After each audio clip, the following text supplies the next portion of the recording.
bring Williams and Wilmore home on the SpaceX Dragon Freedom spacecraft. Crew-9, that meaning Hague and Gorbunov, launched with 2 empty seats aboard Freedom back in late September, clearing the way for Williams and Wilmore to join them on the ride home, the beginning of which will occur just about 2 hours and 12 minutes from now with the undocking of Freedom from that space-facing port on the Harmony module. At the time that the Dragon splashes down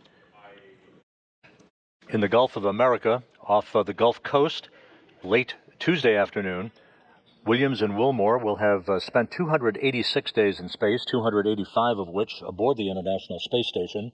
They will have completed 4,576 orbits of the Earth in a mission spanning 121.3 million statute miles.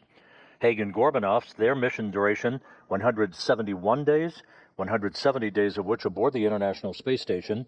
Their mission will have spanned 2,736 orbits of the Earth, 72.5 million statute miles.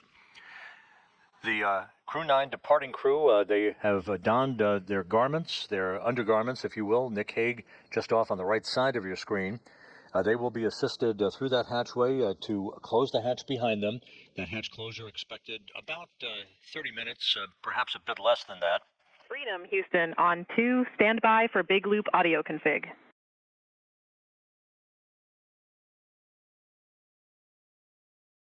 Copies, and I'll need 2 minutes before I can do a comm check. We copy.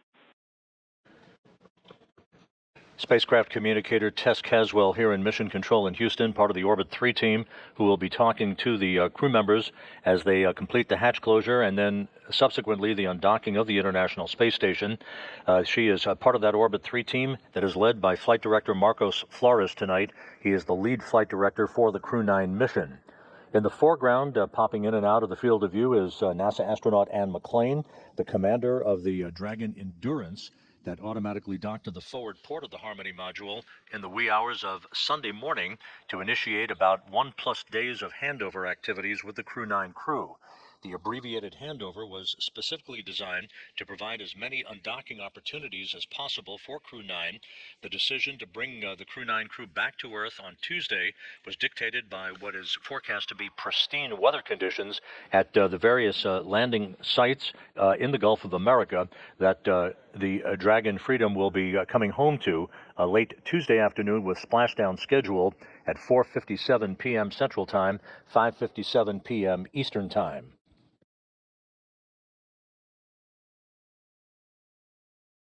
Nick Hague, the commander of the Dragon Freedom, floating through the hatchway. We will see Williams and Wilmore shortly as they are completing their suit-up activities. The final suit-up will take place once the 4 crew members are inside Dragon and the hatch is closed between Dragon and the International Space Station. The station hatch on that side of the docking interface will be closed after the Dragon hatch is closed. Seat fit checks on orbit using 2 spare suits on the International Space Station. The SpaceX team supported this effort and gathered data to make an informed decision on the suits that they would wear on the ride home and the seat sizing. A new suit was actually flown up for Butch Wilmore on the Crew-9 mission that arrived on the station at the end of September. Wilmore and Williams also performed suit donning and doffing activities to familiarize themselves with the suits and with Dragon systems during the handover between Crew-8 and Crew-9 back in September. And this is not a new activity for Williams and Wilmore. They actually were aboard in those suits during a port relocation that transferred the Freedom spacecraft, the Dragon Freedom, from the forward port of Harmony to the zenith port of Harmony back in November.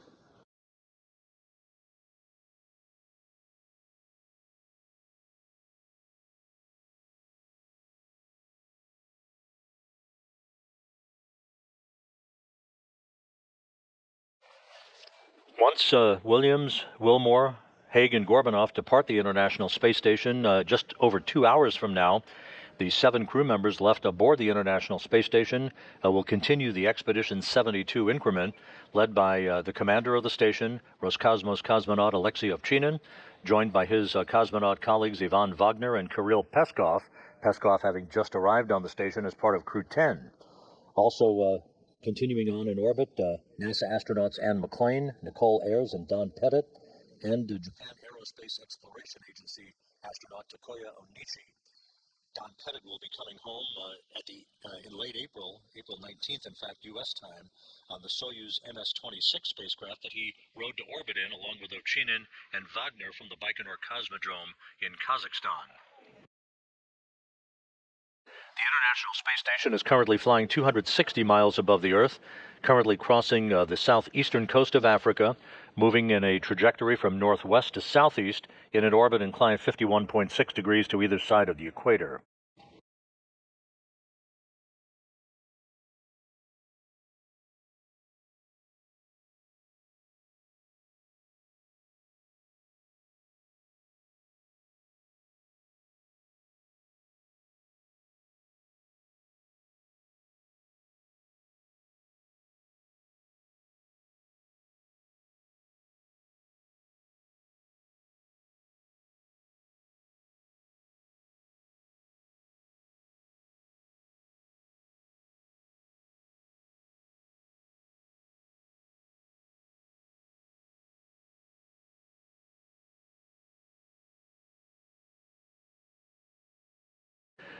At the SpaceX Mission Control Room in Hawthorne, California, the SpaceX flight controllers are reporting that all of Freedom's systems are in excellent shape.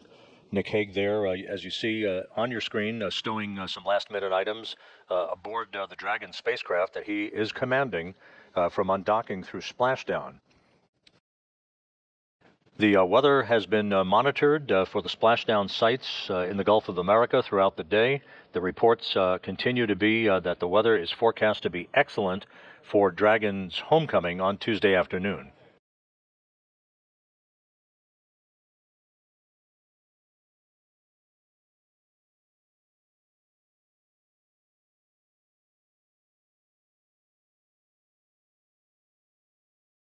From the time of undocking through splashdown, it's a fairly short phasing, as they term the ballistics end of the operation, about 17 hours of transit between the time the Dragon will undock from the International Space Station and the time it will splash down.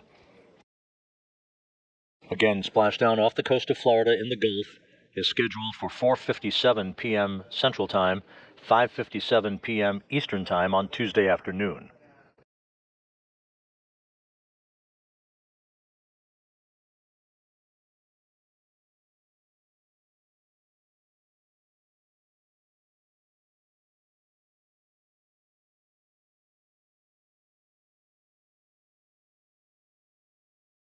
We should be seeing Suni Williams and Butch Wilmore shortly. At the time of splashdown, predicted to be Tuesday afternoon, Williams again will have logged 286 days in space on this, her third flight, and a total of 608 days in space, the second most by any American astronaut, right behind Peggy Whitson, who has 675 days in space on her bio. Butch Wilmore, with his 286 days in space at the time of splashdown tomorrow, on this, his third flight, will have logged 464 days in space. Nick Hague, wrapping up his third mission with 171 days in space, will have a total of 374 days in space, to his credit. And again, Aleksandr Gorbunov of Roscosmos ending his first flight into space with a splashdown tomorrow and a total of 171 days on his. Sounded like a good comm check with SpaceX. At your convenience, we'll take a comm check with us.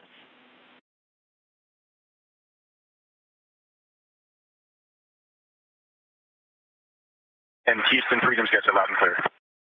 Copy.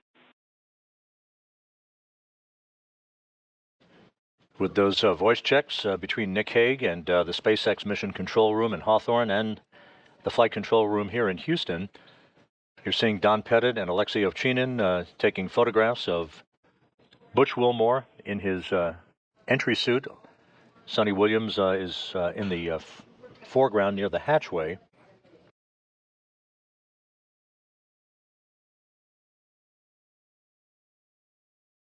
Once again, there are two SpaceX Dragons at the International Space Station. The one that the Crew-9 crew will be departing in a couple of hours from now is on the zenith or space-facing port of the Harmony module.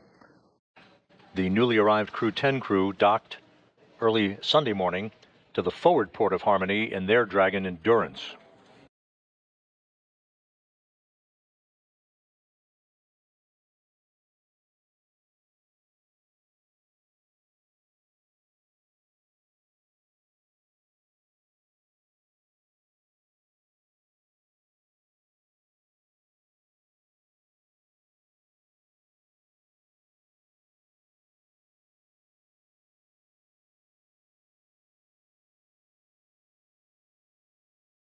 And you see at the hatchway the 4 departing Crew-9 crew members posing for some final photos.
Final handshakes and hugs between the departing Crew-9 crew members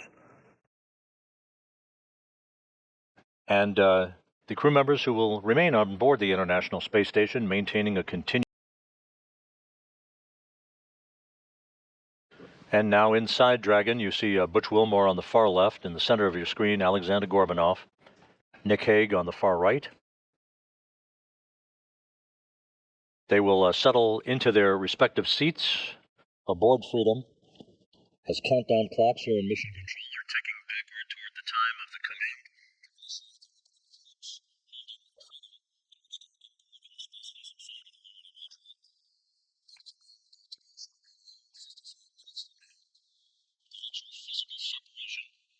What we peg as undocking for the history books is scheduled at 12:05 a.m. Central, 1:05 a.m. Eastern.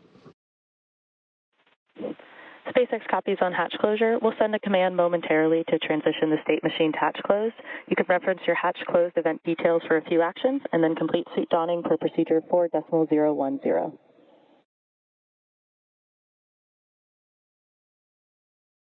Freedom copies all.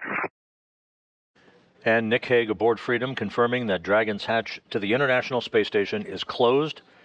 That call coming at 10:05 p.m. Central Time, 11:05 p.m. Eastern Time. So the Crew-9 crew now safely aboard the Dragon Freedom will complete their suit-up procedures, do systems checks. There will be a series of leak checks between Freedom and the International Space Station at the docking interface. You see Suni Williams on the far right-hand side of your screen. She will be seated next to Nick Hague, the Freedom commander. To Hague's right will be Aleksandr Gorbunov, and you see Butch Wilmore on the far left.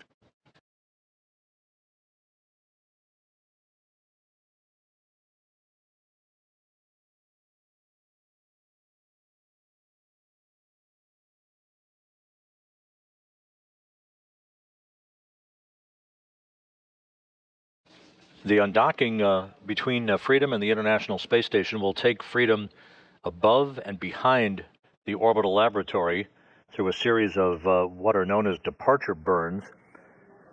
Freedom then will swing below the space station on a trajectory for the deorbit burn, a 7-minute, 29-second braking maneuver that is scheduled at 4:11 p.m. Central Time on Tuesday afternoon, 5:11 p.m. Eastern Time.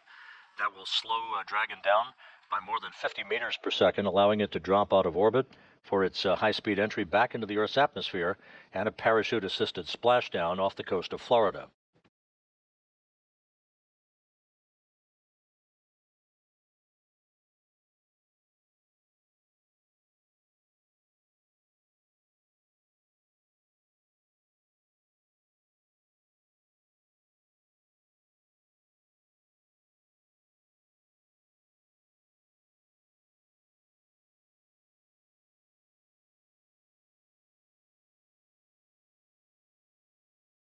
Once again, the 4 Dragon Freedom crew members you see in this view. Butch Wilmore on the far left, Aleksandr Gorbunov with his back to the camera, Nick Hague just out of the field of view, and Suni Williams on the far right of your screen. The hatch was closed at 10:05 p.m. Central Time, 11:05 p.m. Eastern Time. The station hatch will be closed just a short time from now, enabling a series of leak checks to occur to make sure we have an airtight seal before the pressurization of pressurized mating adapter number 2 can begin. The vestibule will be depressed to vacuum, setting the stage for the initiation of the commanding of the opening of the hooks holding Dragon in place and the physical separation of Dragon from Harmony, with undocking scheduled.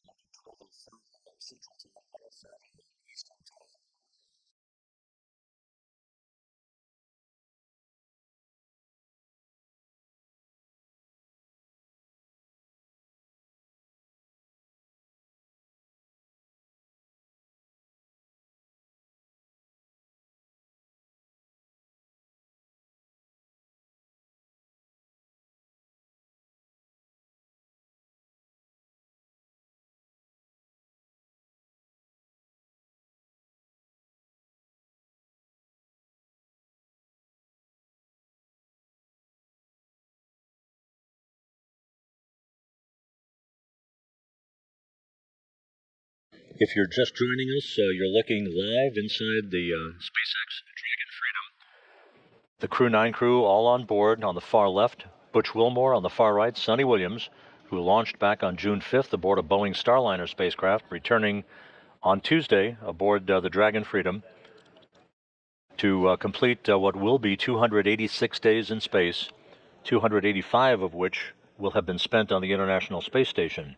Just to put their long-duration mission into context, it is not the longest mission in the history of U.S. spaceflight, the longest single mission. That distinction belongs to NASA's Frank Rubio, who had his mission extended due to a coolant leak on the Soyuz spacecraft that he was launched on from the Baikonur Cosmodrome in Kazakhstan. A replacement Soyuz was launched by Roscosmos.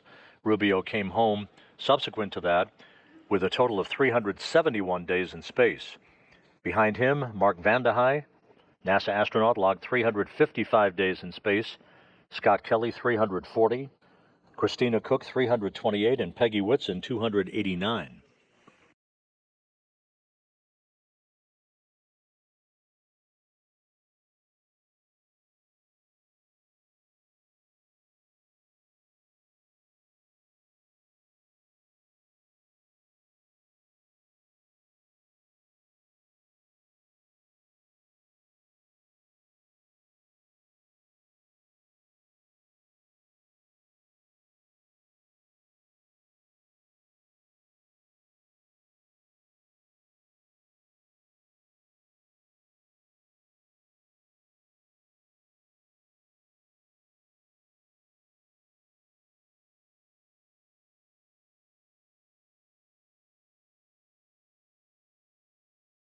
Astronaut Nick Hague. On the far right of your screen, Suni Williams. Roscosmos cosmonaut Aleksandr Gorbunov is completing a few adjustments to items with his suit just a few moments from now, and all 4 crew members will be positioned, ready for undocking and the beginning of a 17-hour trip back to Earth and a conclusion to this mission.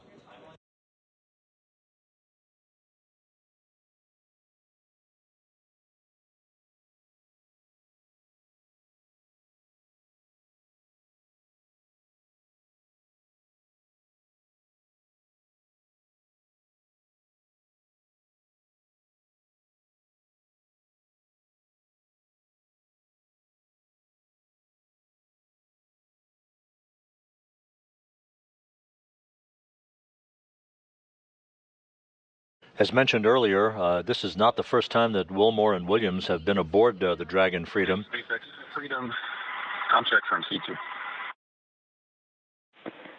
C2 SpaceX, we have you loud and clear. How me? Get you the same. I'm suited and seated, working on Alex, and we'll be finishing up and ready for suit checks here shortly. SpaceX copies all. That communication between the spacecraft communicator at SpaceX Mission Control in Hawthorne, California, and Dragon's commander, Nick Hague. The communications checks continuing. Aleksandr Gorbunov yet to suit up. He will momentarily.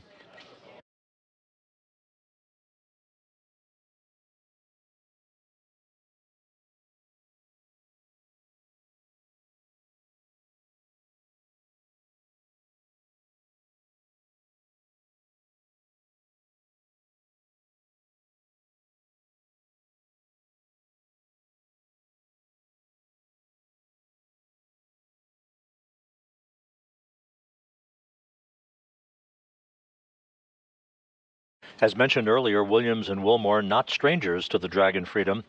They have practiced suit-up procedures over the course of the past few months and took a ride aboard Freedom for a few minutes back on November 3rd when the spacecraft undocked from the forward port of the Harmony module and relocated to the zenith or space-facing port of the Harmony module. Slightly longer trip for Williams and Wilmore today, a 17-hour journey that will take them to a splashdown off the coast of Florida on Tuesday afternoon at 4:57 p.m. Central Time, 5:57 p.m. Eastern Time.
Just to recap, the 4 crew members who are coming home tomorrow aboard the SpaceX Dragon Freedom are all inside Freedom. 3 of the crew members suited up and strapped into their seats. Aleksandr Gorbunov is completing some preparations before he dons his entry suit. The hatch between Freedom and the International Space Station was closed at 10:05 p.m. Central Time, 11:05 p.m. Eastern Time. We are awaiting the closing of the hatch between the International Space Station on that side of the docking interface to permit leak checks to begin and ensure that we have an airtight seal before the vestibule or passageway is depressurized prior to undocking. The Dragon crew members will also undergo leak checks to their suits and further communications checks prior to the undocking itself, which is scheduled about an hour and 41 minutes from now at 12:05 a.m. Central Time, 1:05 a.m. Eastern.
So, as we stand by for confirmation that the station hatch is closed on that side of the docking interface, that activity to be supervised by Ann McClain, the NASA astronaut and commander of the Dragon Endurance that just arrived at the International Space Station, kicking off a handover period of just over a day between the 2 crews.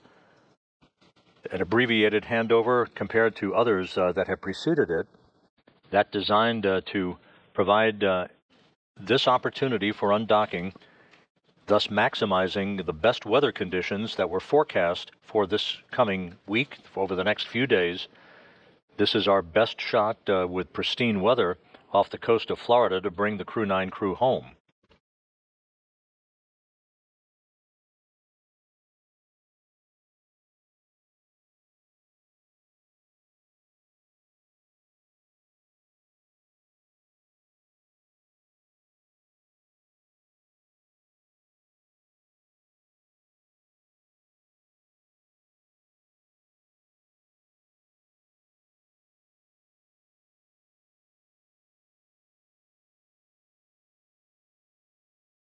Is on station on 2 for ID egress.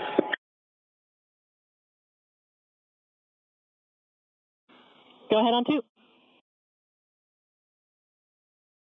We are in step 5.2 and we found some pieces of dust around the hatch seal area, so we are going to clean them with cotton tape. Copy and concur with the plan. Japan Aerospace How Exploration. Are we doing on timeline? Japan Aerospace Exploration Agency astronaut Takuya Onishi newly arrived on the station as part of Crew 10, noticing a few flecks of dust along the hatch seals, so he will clean those off. We want to make sure that there's no foreign object debris at that hatch seal that could compromise the integrity of an airtight seal between pressurized mating adapter number 2 and the interface with the Dragon Freedom.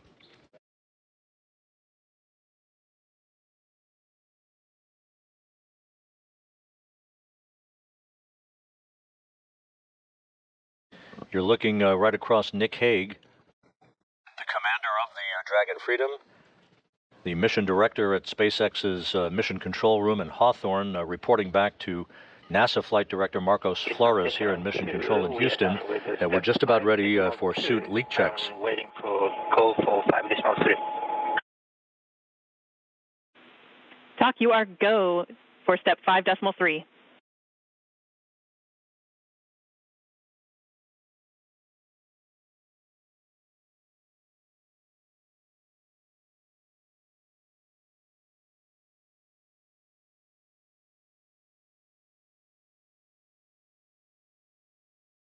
Okay, copy. We are go for closing the apex hatch, and I have one question for you.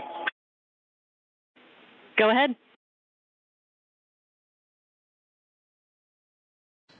Another view of the crew aboard the Dragon Freedom looking...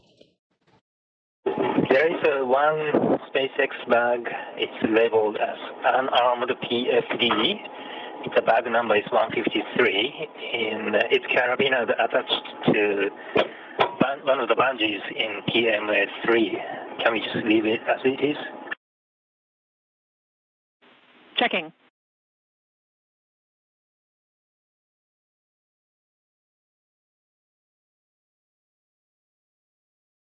Once again, you're looking at a view across the 4 crew members, Butch Wilmore in the foreground, Aleksandr Gorbunov to his left, then Nick Hague, and just obscured on the far right-hand side of this configuration is Suni Williams.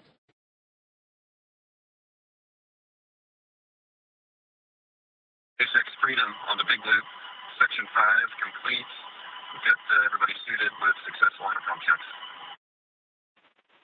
SpaceX copies on successful intercom checks. Continue to section 6.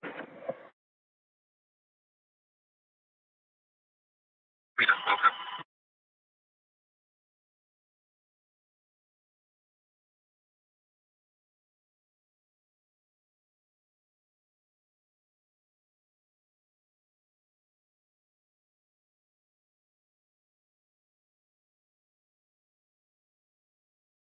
And in preparation of the leak checks of the 4 suits by the Crew-9 crew members, Butch Wilmore and the others putting their hands in their gloves. Those will be securely zipped in place before the leak checks will begin.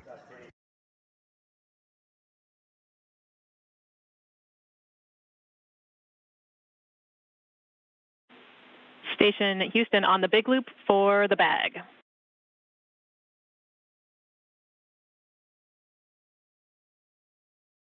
Go ahead, on 2. We would like you to remove that bag from PMA 3 temp stow in node 2, and we will find a permanent home for it after the undock. Okay, we'll temp stow it in node 2.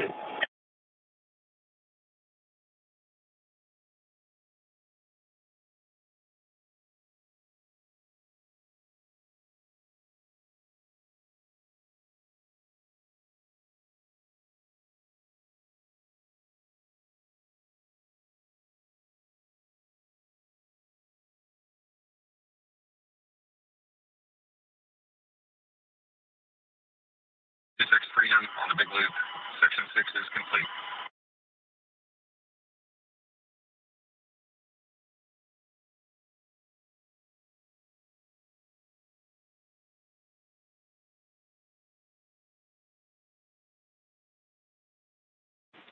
SpaceX copies completion of 4.010.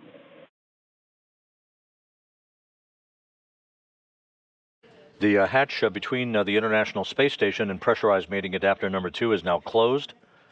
The Dragon hatch was closed at 10:05 p.m. Central Time, 11:05 p.m. Eastern Time. Just about 2 minutes ago at 10:26 Central, 11:26 p.m. Eastern, the station hatch also closed, and that sets the stage for the vestibule depressurization and final leak checks at the docking interface.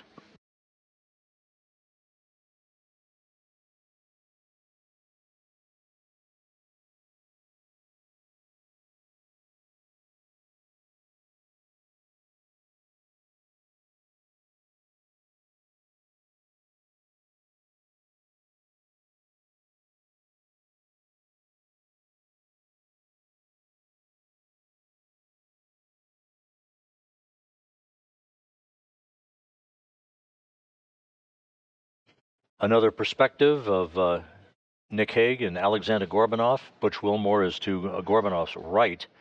Essentially, you're looking over the shoulder of Suni Williams, who's in the far left seat, if you will, in the seating configuration on the Dragon Freedom.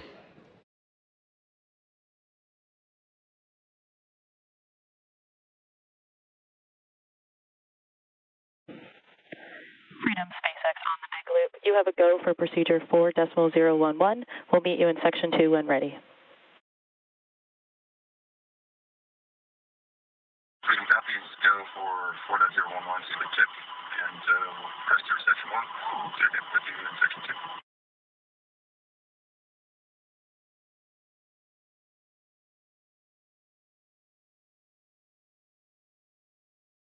The crew closing their visors in advance of the individual leak checks on their suits.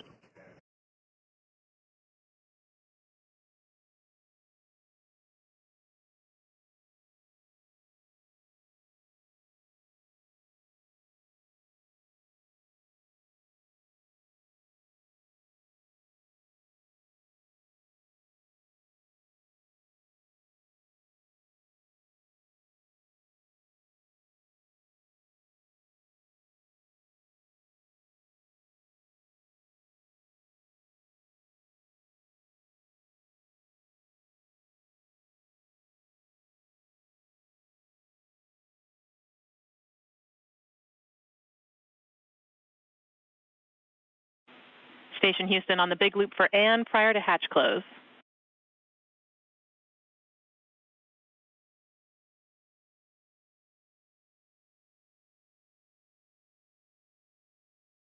Right, Tess? And taking a look at stowage and PMA 3 currently, we are seeing the APAS hatch cover, and we need that to go into the 0.5 CTB for DMAC. Okay, we will put the hatch cover into the half CTB. Thank you. That conversation between Capcom Tess Caswell here in Mission Control and Ann McLean in your field of view, the Dragon Endurance Commander. We are ready to pressurize. As she checks the integrity of the hatch interface on the station side, the station hatch is closed. That's the androgynous docking adapter hatch. One more hatch has to be closed. That's the one between Harmony and the vestibule to International Docking Adapter 2. Meanwhile, leak checks now are beginning on the 4 suits of the Dragon Crew-9 passengers aboard the Dragon Freedom.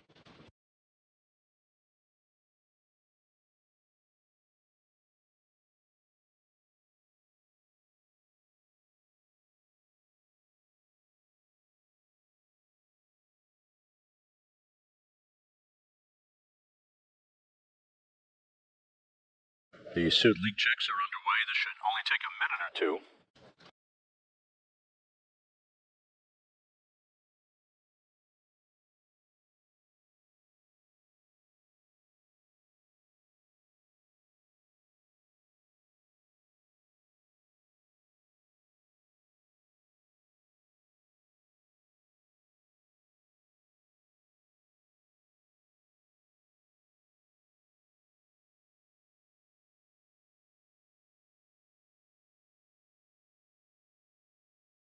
And the Houston station on 2, checking for step 7.4.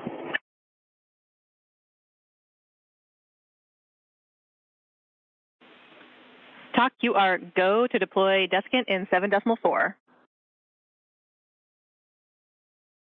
Copy, go for 7.4.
SpaceX Freedom, we've got 4 good suits.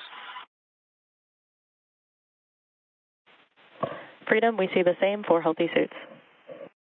And that call by Dragon Commander Nick Hague confirming that all 4 suits of the departing Freedom crew members have checked out, good leak checks on the suits, good integrity on those suits. So we now have set the stage for the undocking of the Dragon Freedom and the Crew-9 crew members just about 1 hour and 24 minutes from now. Just to recap, Suni Williams and Butch Wilmore accompanying Commander Nick Hague and Roscosmos cosmonaut Aleksandr Gorbunov for the ride downhill and a splashdown off the coast of Florida on Tuesday afternoon. We will be resuming our coverage, joined not just here at the Johnson Space Center but by our colleagues in Hawthorne, California at the SpaceX Control Center. We will be back on the air just over an hour from now at 11:45 p.m. Central Time, 12:45 a.m. Eastern Time, for the undocking of the Dragon Freedom and the Crew-9 crew from the International Space Station. The weather conditions off the coast of Florida and the splashdown sites continues to be good, with splashdown of Williams, Wilmore, Gorbunov, and Hague scheduled for Tuesday afternoon at 4:57 p.m. Central Time, 5:57 p.m. Eastern Time. So with the Crew-9 crew strapped into their seats and good leak checks for their suits on the Dragon Freedom, we'll sign off for now, and we'll be back with you just over an hour from now for our undocking coverage. For now, we'll sign off. This is Mission Control Houston.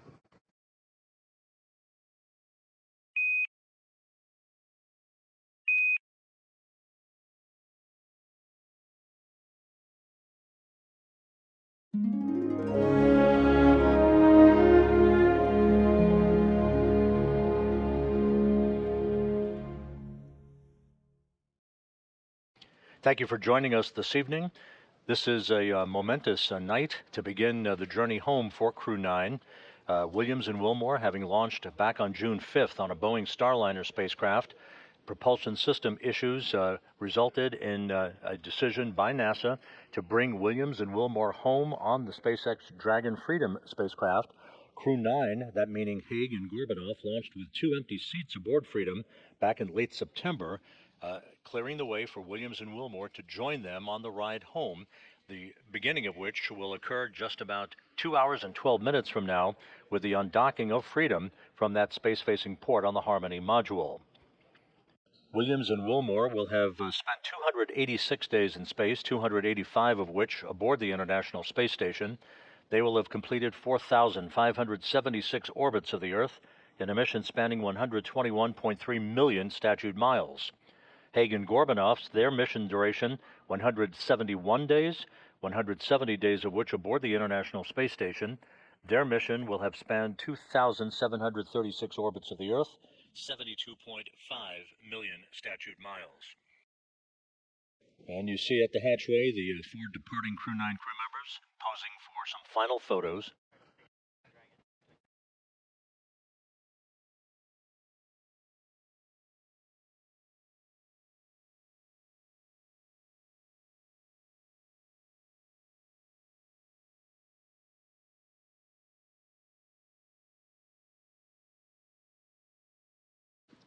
Final handshakes and hugs between the departing Crew-9 crew members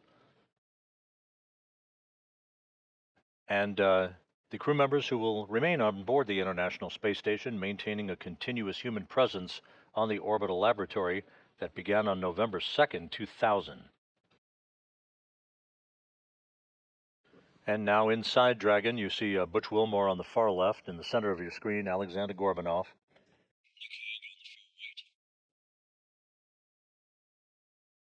They will settle into their respective seats aboard Freedom as countdown clocks here in Mission Control are ticking backward toward the time of the command to initiate the opening of hooks holding Freedom to its docking port on the space-facing side of the Harmony module. That command to be issued about an hour and 55 minutes from now. The actual physical separation, what we peg as undocking for the history books, is scheduled at 12:05 a.m. Central, 1:05 a.m. Eastern. SpaceX copies on hatch closure. We'll send a command momentarily to transition the state machine to hatch closed. You can reference your hatch closed event details for a few actions and then complete suit donning per procedure 4.010.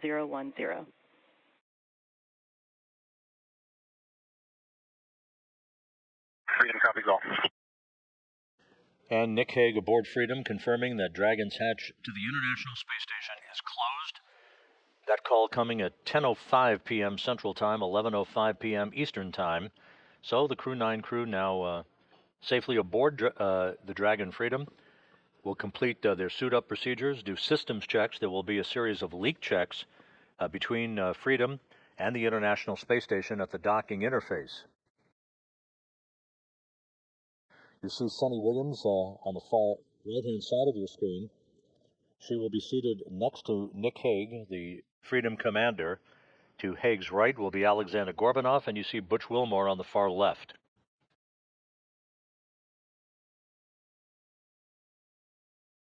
Once again, you're looking at a view across the four crew members. Butch Wilmore on the foreground, Aleksandr Gorbunov to his left, then Nick Hague, and just obscured on the far right-hand side of this configuration is Suni Williams.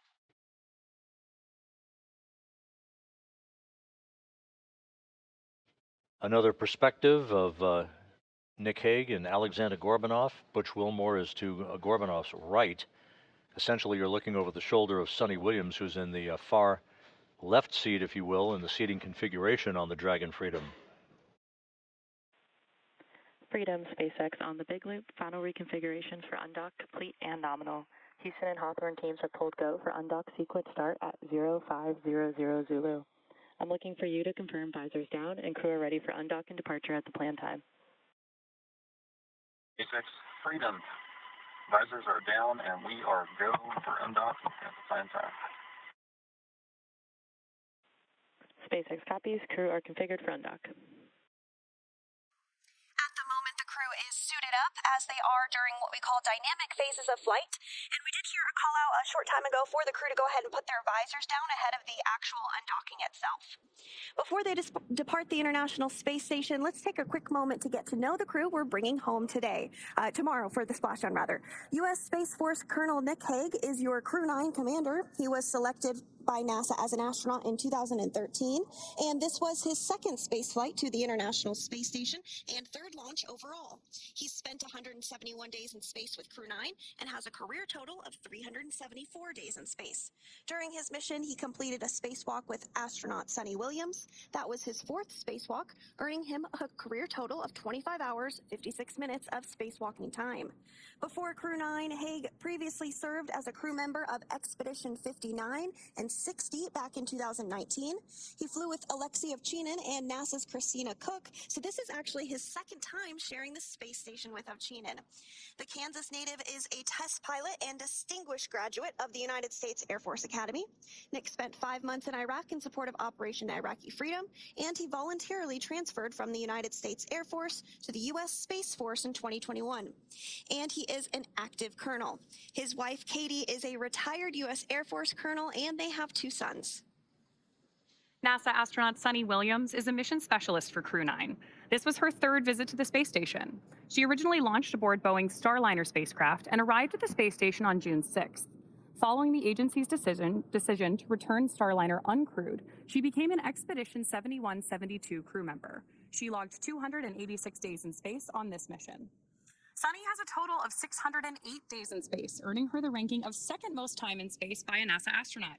Former NASA astronaut Peggy Whitson ranks first with 675 days in space.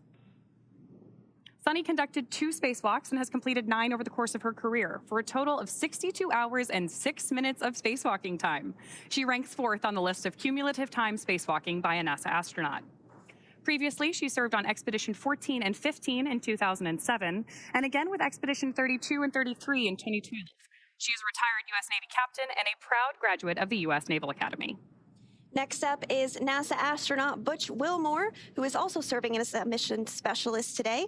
This is his 3rd space flight, and just like Suni, he logged 286 days in space. He conducted 1 spacewalk and has completed 5 over the course of his career, earning him a total spacewalking time of 21 hours, 2 minutes. He's flown on 4 different spacecraft throughout his career: Space Shuttle Atlantis, Soyuz, Boeing Starliner, and now the SpaceX Dragon. Previously, the Mount Juliet, Tennessee native served on STS-129 in 2009 and Expedition 41 and 42 from 2014 to 2015. Wilmore is also a retired captain in the U.S. Navy. Aleksandr Gorbunov is the 3rd mission specialist serving on today's mission. Crew-9 was his first spaceflight to the space station, earning him a total of 171 days in space over the course of his career. Gorbunov, along with Nick Hague, saw the arrival of 4 visiting vehicles and saw the departure of 4 as well. The duo orbited the Earth more than 2,700 times. Before his cosmonaut selection in 2018, Gorbunov worked as an engineer for a rocket space corporation and helped support cargo spacecraft launches from the Baikonur Cosmodrome. Once the physical separation occurs between Dragon and the docking port on Harmony, it will begin to move above the station at a very slow rate of about 1/10 of a meter per second. Then we'll move behind the station. A series of departure burns will then put it on a trajectory to carry it below the station and on its way to a safe distance away from the International Space Station for its deorbit burn that will occur at 4:11 p.m. Central Time, 5:11 p.m. Eastern Time on Tuesday afternoon to begin the final leg of the ride home for Williams, Wilmore, Hague, and Gorbunov. All hooks open. All hooks are open. And undocking confirmed. Freedom is free of its moorings. Suni Williams and Butch Wilmore begin their belated trip home. Separation confirmed.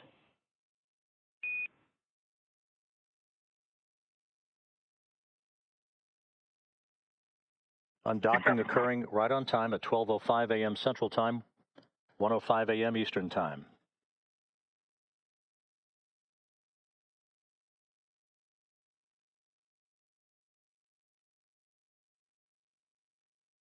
Good motion, good stability on Dragon as it backs away. Freedom, SpaceX on the big loop, depart burn 0 nominal.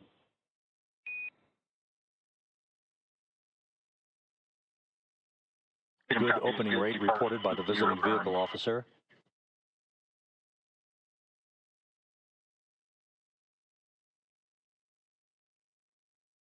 Dragon's attitude control system functioning as advertised.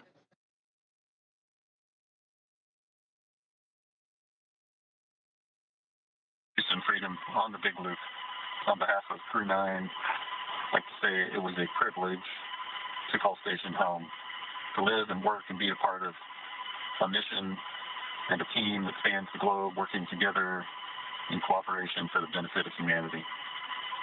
To our colleagues and dear friends who remain on the station, Alex and Dave Grill, we know the station's in great hands. We're excited to see what you guys are going to accomplish, and we'll be waiting for you. Crew-9's going home.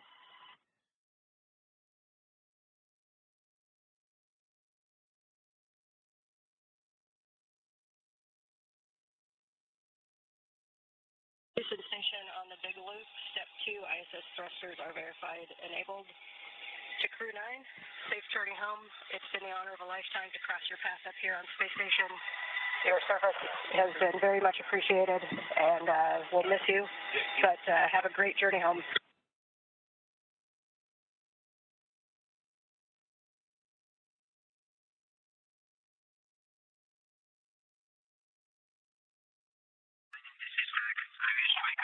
We could spend more time with you guys, but many people who love you and whom you love are waiting for you, so safe travel, Godspeed.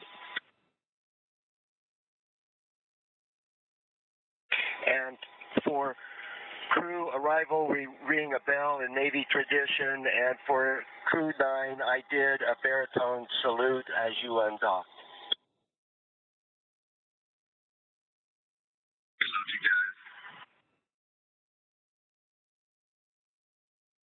So an exchange of poignant words between the Dragon commander, Nick Hague, as well as the Crew-10 crew, the newly arrived Crew-10 crew members, Ann McLean, Takoya Onishi, and Don Pettit, offering their best wishes and Godspeed for a safe return to Earth on Tuesday afternoon for the quartet aboard the Dragon Freedom.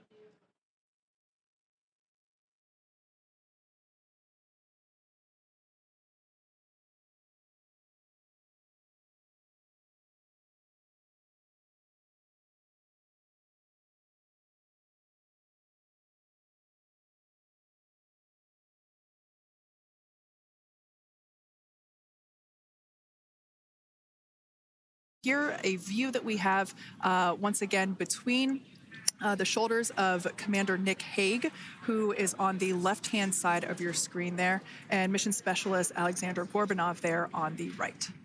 Freedom, SpaceX. Deorbit sequence start in 5 minutes. Freedom Cup. So we did hear that call out for the deorbit sequence start to begin here in 5 minutes. That call from the ground came from the CORE, or Crew Operations Resource Engineer here in Hawthorne, Mission Control just behind us, and that went up to Commander Nick Hague. He's going to be doing the majority of the communications during the flight downhill today through splashdown, and they'll be communicating with the CORE all along the way. Now, we did mention that they are flying on Crew Dragon Freedom. The naming of spacecraft has gone all the way back to the very beginning of this human spaceflight program. This is a nod to Alan Shepard naming his spacecraft Freedom 7 during the Mercury program. And so the crew that first flew up on Freedom a few years ago had the opportunity to name this Dragon, and they named it Freedom. That was Crew 4 that was the first flyers on this spacecraft. It's also flown for Axiom Mission 2 and 3, and then, of course, today for Crew-9 as well. And I did hear confirmation that that deorbit burn is underway. As we mentioned, it's about a 7.5-minute burn. So within the last 10 minutes, Dragon has jettisoned its trunk and initiated the deorbit burn just seconds ago. As mentioned earlier, for those operations, NASA and SpaceX closely coordinate with the United States Coast Guard to establish a safety zone to ensure public safety and for the safety of those involved in the recovery operations, as well as the crew on board the returning spacecraft. Dragon Freedom has not yet entered the Earth's atmosphere. This deorbit burn is what will line the vehicle up and put it on its final trajectory to the landing site right off the coast of Tallahassee, Florida. So basically, it is the last burn that the Dragon spacecraft executes and is what really locks it in for that precise landing. As you can see, as I mentioned earlier, Dragon is flying itself. So all the crew has to do is stay strapped into their seats and keep tabs on things. Although I must say, if I had one of those window seats, it would be pretty difficult to restrain myself. Deorbit burn complete. Performance nominal. Nose cone closure initiated.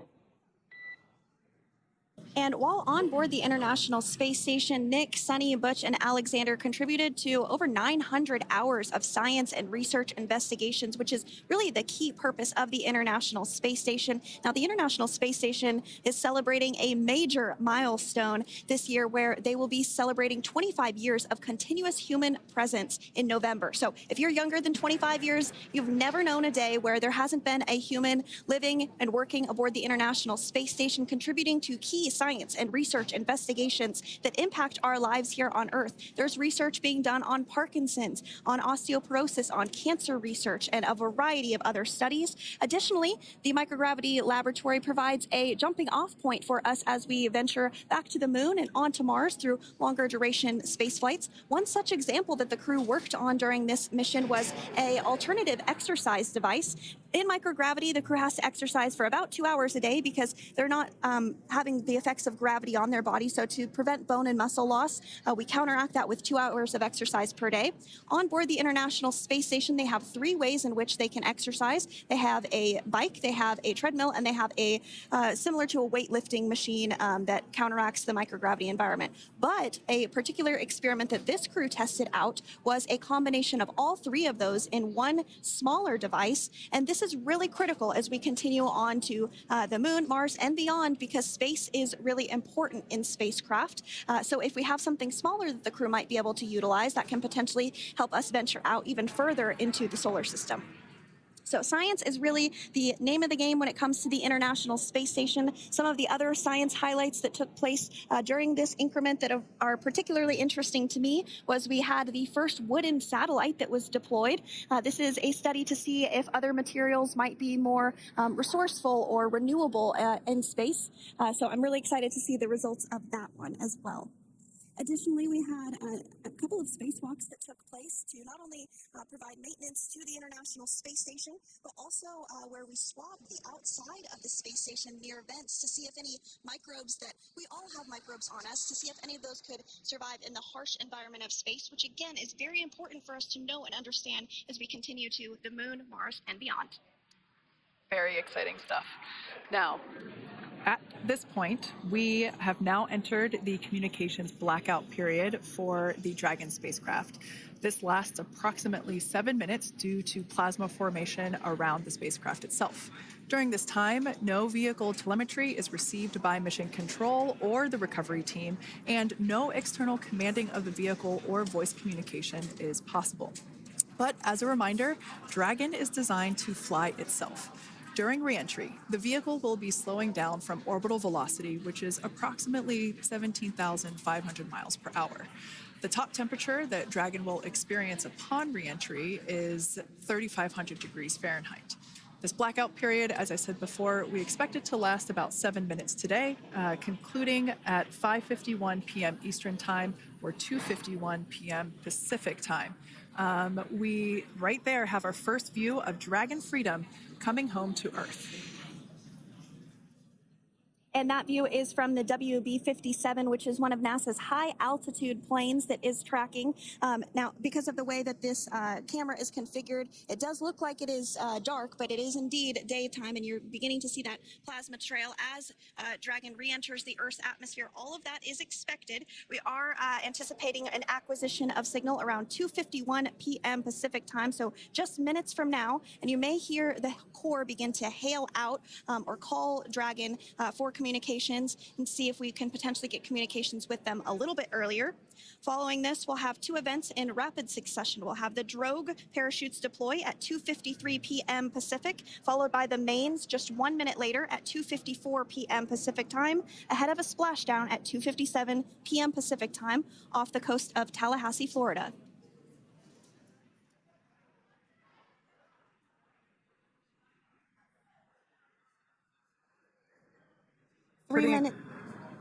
Pretty incredible views of the Dragon spacecraft making its way home back to planet Earth with the Crew-9 astronauts on board.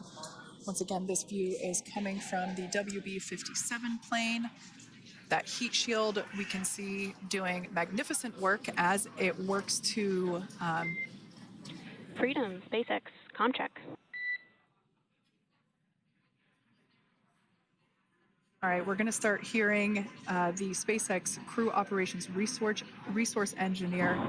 SpaceX Dragon is with you. 4.16. Enjoying the ride. Copy that, Freedom. Great news there from Commander Nick Hague reporting back. We see a healthy flight computer. Expect automated chute deployment. Freedom copies.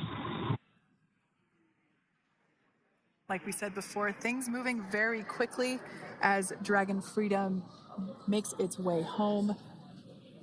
Next event coming up will be deployment of the drogue parachutes. This occurs around 18,000 feet.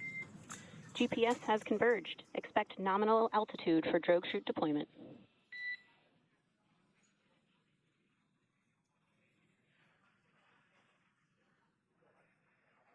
We're about 2 minutes away from deployment of those drogue parachutes. Now the heat shield is continuing to work to slow the vehicle down. That entry period, the Dragon spacecraft went from orbital velocity about 17,500 miles per hour down to about 350 miles per hour. So it really gives you a sense of why that plasma builds up on the exterior of the capsule, thanks to the heat shield and the work that it does. Those drogue parachutes will slow it down from 350 to about 119 miles per hour. We can see 15 kilometers. Brace for drogue window. We can see seat rotation happening inside the capsule. Great to get those first views of our crew members. Once again, the capsules are going about 350 miles per hour when the drogues are deployed. Those drogue parachutes that we manufacture here in-house are going to slow the spacecraft down to 119 miles per hour. And that is when we will see the main parachutes deploy, and that occurs about 6,000 feet above the ocean's surface. And we are expecting drogue deployment at 2:53 p.m. Pacific, so we should see it any second now. And there you are getting a great view of Crew-9 inside Dragon Freedom as it returns back to Earth. We are awaiting the drogue deploys. This view coming from the WB-57 high-altitude plane. And there you see it on your screen, drogue deployment. Drogue descent rate nominal. You can hear the crowd here. Visual on 2 healthy drogues. The crowd here very excited as Dragon Freedom continues to make its way back to planet Earth.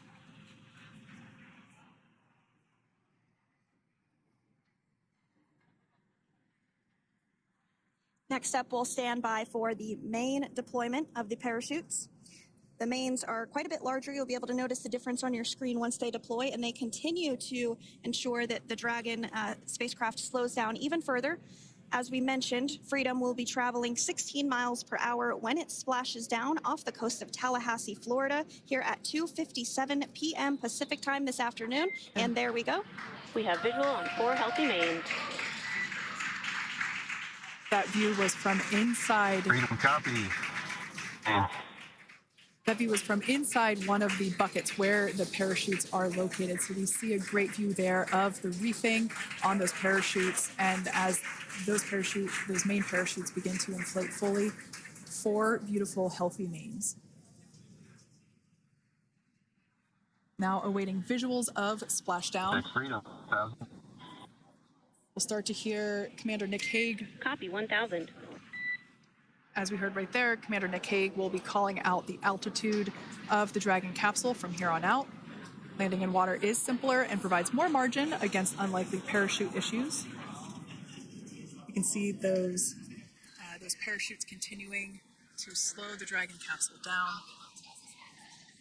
And if you're just joining us, you're looking at 800 meters. a live view of Crew-9, just minutes away from splashing down off the coast of Tallahassee, Florida. Splashdown 2 minutes from now at 2:57 p.m. Pacific. We do have 4 healthy mains really doing the job there. Just breathtaking views of a calm, glass-like ocean off the coast of Tallahassee, Florida. Crew-9 just minutes away from splashing down. This is really such an incredible shot. Copy, 600. That was a live view from our recovery vessel, Megan, which is stationed a couple miles away from the splashdown site. We can see the crew there using their restraints as resting places for their arms. They were just in space moments ago, so their arms were able to float freely. 400 meters.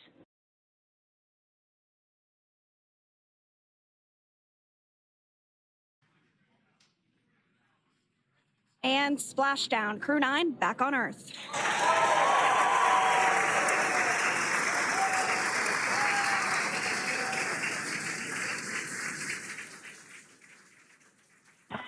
And SpaceX Freedom, splashdown. Good main release. Copy, splashdown. We see main chutes cut. Nick, Alex, Butch, Suni, on behalf of SpaceX, welcome home.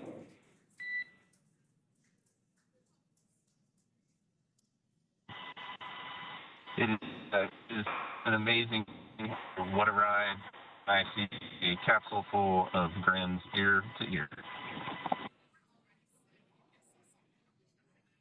And as you can see on your screen, we have visual confirmation of splashdown. Dragon Freedom has returned home, and NASA astronauts. System safety verifications are in progress. We'll report back when recovery personnel are en route.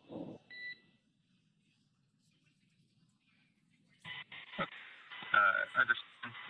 We're in section 2, 4.800 landing response.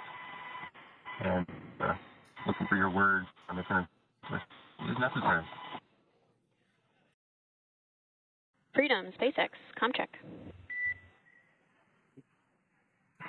Freedom's got you loud and clear. Thanks, Nick. We got you loud and clear as well. We have completed our forward link transition.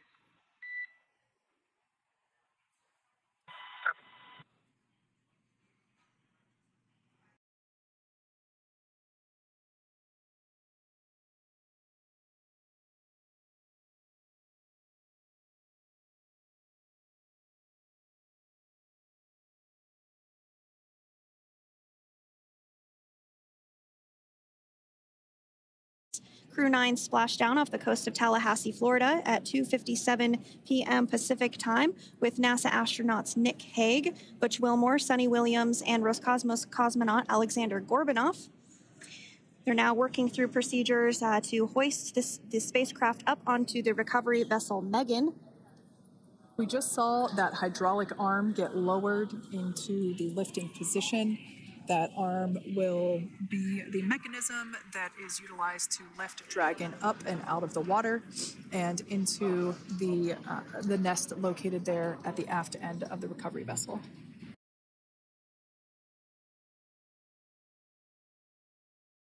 It is important to note that Nick, Suni, Butch, and Aleksandr will be getting assistance from the recovery teams while exiting the spacecraft. This is the same process for any returning long-duration returning to a gravity environment can wreak havoc on our vestibular system, which is responsible for maintaining balance and motion. Of course, safety is our #1 priority with this operation, so we'll see the crew members helped out of the spacecraft one by one, and they will be assisted the few feet to the medical quarters aboard the boat.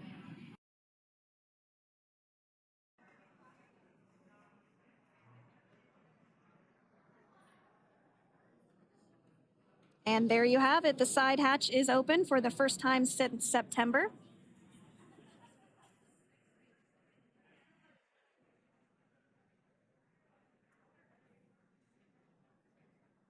We can see some of the protective equipment there that was brought into frame that will help protect the edge of the side hatch, one, from any potential damage. Oh, we can see the recovery crew member there taking photos of the side hatch seal. This is part of the standard operation for recovery.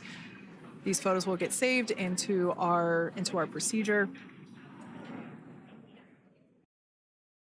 And there we do see Crew-9, some happy waves, smiles all around back on Earth.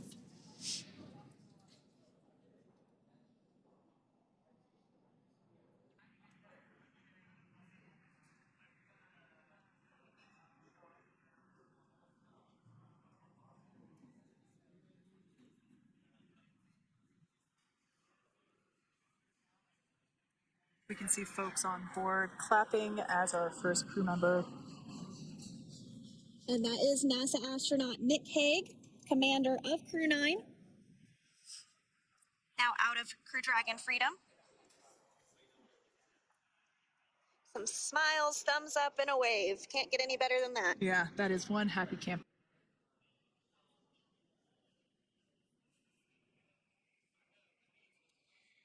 Next up, out of the capsule, we expect Roscosmos cosmonaut Aleksandr Gorbunov. His first space flight.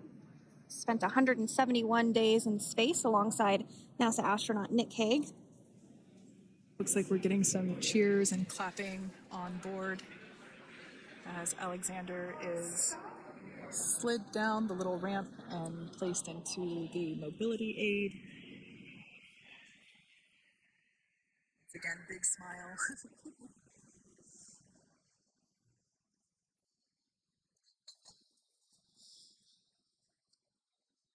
Looks like we're getting the next crew member here. That is none other than Suni Williams. Big smile, big wave. She, like her other crew members, now will be assisted onto the mobility aid.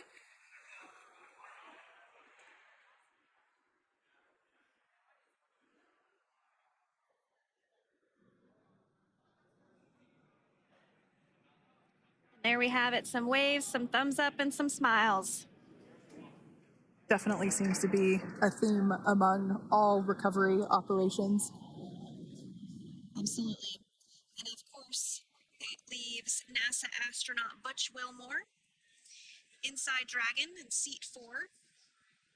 We're getting some views of him now as he egresses or exits the spacecraft.